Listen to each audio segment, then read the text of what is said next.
April 16, 2025లో వాళ్ళు వివాహం జరిపించుకున్నారు. క్రొత్త జీవితం, భవిష్యత్తు కొరకు ఎన్నో ప్రణాళికలు, హనీమూన్కి యూరప్కి ప్లాన్ చేసుకున్నారు. కానీ వీసా ఇష్యూస్ వల్ల జమ్మూ అండ్ కాశ్మీర్ పహల్గం అనే టౌన్ దగ్గరికి వెళ్ళారు. దిస్ ఇస్ రాబిన్ యష్నో. Welcome to know the truth. Pahalgam Anantnag district, Jammu and కాశ్మీర్లో హిల్ స్టేషన్. దీనికి ఇండియన్ మినీ స్విట్జర్లాండ్ అనే పేరు. ఎందుకంటే stunning landscapes, lush green lands, snow capped mountains, pine forests, ఎక్కడ చూసిన నదులు, అందమైన ప్రకృతి సౌందర్యంలో ఇవన్నీ స్విస్ యాంబియన్స్ని తలపిస్తాయి. సరిగ్గా 2025 ఏప్రిల్ 22వ తారీఖున ప్రశాంతంగా ఉన్న పహల్గం బైసరన్ వ్యాలీ ఒక్కసారిగా బుల్లెట్ల వర్షంతో దద్దరిల్లింది. కొంతమంది దుండగులు మిషన్ గన్నులతో అమాయకపు పర్యాటకుల మీద దాడి చేశారు. 26 అమాయకపు ప్రాణాలను పొట్టన పెట్టుకున్నారు. అందులో లెఫ్టినెంట్ వినయ్ నార్వాల్, 26 సంవత్సరాల వయసు, కొత్తగా మ్యారేజ్ అవి తన భార్యతో హనీమూన్కి పహల్గం వచ్చారు. అతను ఒక నేవీ ఆఫీసర్. ఆ దుండగులు వినయ్ నార్వాల్ని నువ్వు ముస్లిమా అని అడిగారు. కాదని చెప్పడంతో చెస్ట్ మీద, నెక్ మీద, ఆర్మ్ మీద తన భార్య ముందే కాల్చి చంపారు. అక్కడికక్కడే మరణించాడు. మంజునాథరావు కర్ణాటక నుంచి తన భార్యతో మరియు కుమారునితో వచ్చారు. సుమారుగా 1:30 తన భార్య కళ్ళ ముందే కాల్చి చంపారు. మంజునాథ్ గారి భార్య చంపిన వారిని బ్రతిమాలారు. నా భర్తతో పాటు నన్ను కాల్చండి అని ప్రాధేయపడితే అందులో ఒక వ్యక్తి నిన్ను చంపం, వెళ్ళి మోడీతో చెప్పు అని అన్నాడు. మరొక టూరిస్ట్ మహారాష్ట్ర బిజినెస్ మ్యాన్ని ఇస్లామిక్ వెర్స్ చెప్పమని అతను చెప్పలేకపోవడంతో హెడ్ మీద 3 సార్లు కాల్చి చంపారు. మరొక చెన్నై టూరిస్ట్ ఘటన జరగడానికి జస్ట్ 5 minutes ముందు ఆ ప్లేస్ నుంచి వచ్చేశారు. లైఫ్ అండ్ డెత్కి డిఫరెన్స్ జస్ట్ 5 minutes డ్యూరేషన్లో గన్ ఫైర్ స్టార్ట్ చేశారని చెప్పుకొచ్చారు. పూణే నుంచి వచ్చిన ఫ్యామిలీ 5 సర్వైవ్ అయ్యారు. తృతిలో తప్పించుకున్నాం. టెర్రరిస్ట్స్ సడన్గా వచ్చారు, ఫైర్ చేయడం మొదలు పెట్టారు.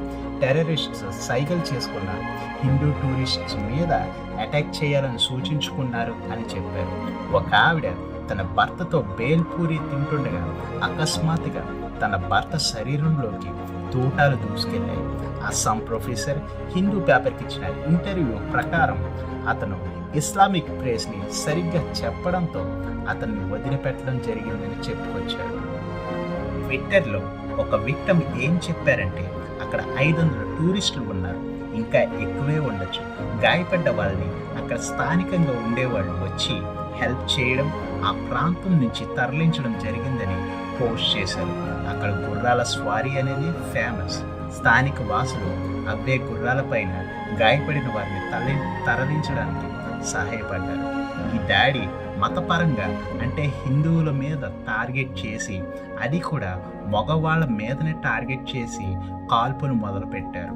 చాలామంది క్షతగాత్రులు చెప్పింది ఏంటంటే అటాకర్స్ మతం ఏమిటి, ఇస్లామిక్ వెర్స్ చదవమని నాన్ ముస్లిమ్స్ మీద టార్గెట్ చేయడం జరిగింది అని చెప్పారు. వాళ్ళు మిలిటరీ యూనిఫామ్ తరహాలో యూనిఫామ్ వేసుకొని కాల్పులు మొదలుపెట్టారు. టెర్రరిస్ట్స్ ద రెసిస్టెన్స్ ఫ్రంట్ అనే సంస్థ లష్కరే తైబా నుంచి వచ్చారు. మనం నేర్చుకోవాల్సినవి, టెర్రరిస్ట్స్ మన దేశాన్ని దెబ్బతీయడానికి చూడొచ్చు, కానీ మన ధైర్యాన్ని, సాహసాన్ని, కరుణని, ఐకమత్యాన్ని, ప్రేమని, హ్యూమన్ స్పిరిట్ని దెబ్బతీయలేకపోయారు. లెఫ్టినెంట్ వినయ్ నార్వాల్ గారి భార్య పబ్లిక్గా తన కోల్పోయిన దాన్ని తెలియచెప్పడం ఆవిడ ధైర్యాన్ని, సాహసాన్ని చూపిస్తుంది. ఆవిడ బ్రేవ్ హార్ట్ మనకి తెలుస్తుంది. టెర్రరిస్ట్స్ మతపరంగా టార్గెట్ చేసి ఒక హేటెడ్నెస్ని క్రియేట్ చేయాలనుకుంటే జమ్మూ అండ్ కాశ్మీర్ అంతా క్యాండిల్ లైట్ ర్యాలీ చేయడానికి అన్ని మతాల వారు ఏకమై నివాళులర్పించారు. మతంతో చిచ్చు పెడితే మత ఐకమత్యంతో అందరూ ఒకటయ్యారు. ఈ అటాక్ రిమోట్ టూరిస్ట్ ఏరియాస్లో ఎంత రిస్క్ ఉంది, ఎంత సెక్యూరిటీ లేకపోవటం, ఎమర్జెన్సీ రెస్పాన్స్ లేకపోవటం, విజిలెన్స్ నీడ్ కనబడుతుంది. జీవితంలో మనం తెలుసుకోవాలి, ఎప్పుడు ఏ క్షణం ఏమవుతుందో తెలియదు. అప్పటి వరకు ఆనందంగా ఉన్న వాళ్ళు కళ్ళ ముందే తమ భర్తను చంపడం ఎంత త్వరగా అందమైన మూమెంట్స్, ట్రాజడీగా మారగలవో గమనించాలి. లోకల్ గైడ్స్, ఆ ప్రాంతంలో నివసించే వాళ్ళు, సివిలియన్స్ తమ గుర్రాలలో ఎక్కించుకొని గాయపడిన వారిని చికిత్స కోసం తీసుకొని వెళ్ళడం ఎంతో గర్వించదగ్గ విషయం. ఏమో, ఉగ్రవాదులు తిరిగి రావచ్చు, పరిస్థితి ఎలా ఉందో చూడడానికి వచ్చి అక్కడ సహాయం చేసే వాళ్ళని కాల్చివేయచ్చు. ఇవేవి అక్కడ ఉన్న వాళ్ళు ఆలోచించలేదు.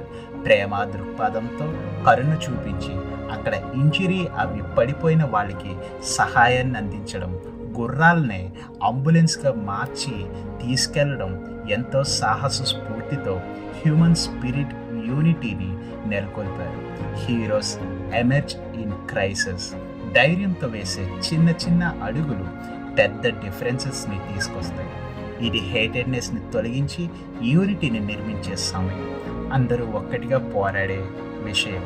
అందరి సహకారంతో దేశాన్ని మరింత అభివృద్ధి చేసుకునే అవకాశం.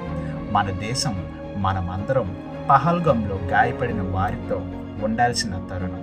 ఎందుకంటే వాళ్ళు ఎదుర్కొంది ఎంతో గొప్ప ధైర్య సాహసం. ప్రాణాలు కోల్పోయిన 26 మంది మన దేశానికి వాళ్ళు సైలెంట్ సోల్జర్స్. వాళ్ళు నేషనల్ డ్యూటీ చేశారు.